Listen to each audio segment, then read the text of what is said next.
Good morning, Cypress Chapel. Good morning, friends. I have a couple of my special friends here with me today. Hi. And with the change of what the CDC is saying, and also Harris County, and now the state of Texas, and a lot of our places where we gather on Sundays, we wanted to talk today about worship. There's actually been a funny picture going around that says, how do you watch church online? And I thought about that and I said, well, I don't watch church even when I'm in person. I participate, and I don't watch or participate in church, I participate in worship. So we want to talk about worship today. So Phoebe, what are some things that you really like about worship that we normally have with Cypress Chapel? So, we have a big screen, and some of the things that I like is instead of printing out paper, you can look on the screen and you can see the words and you can sing along. And so there's a lot of things that How do we incorporate kids in worship at Cypress Chapel? we can put The kids sing the songs? the kids sing the songs, and they can dance along with a lot of. Yeah.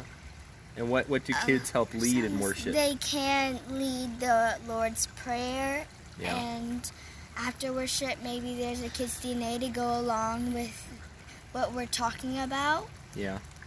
So worship is going to look a little different because we're not able to gather together in the same space, but that doesn't mean that families won't worship in their homes. And today's thought from Bear Grylls actually talks about worship. He says, what is worship? So he says these words.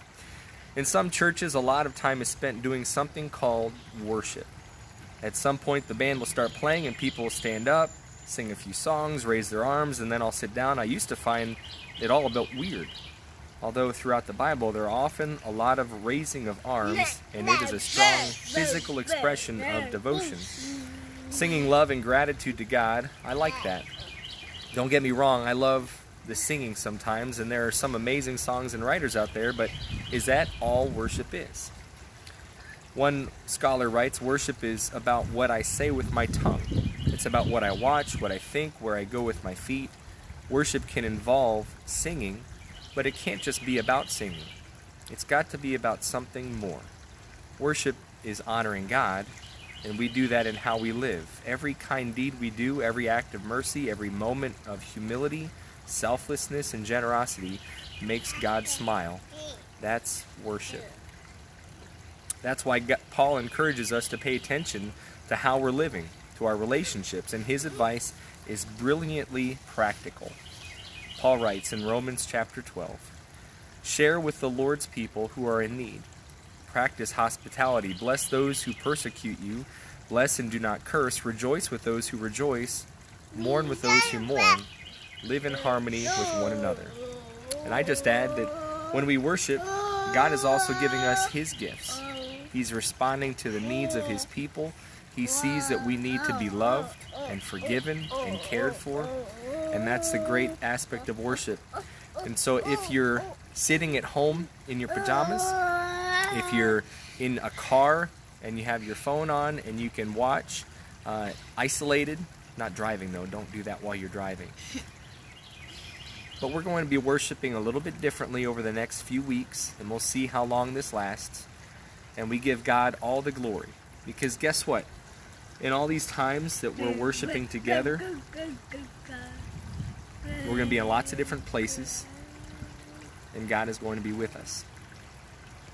So be in your home, share this worship with others, let other people know.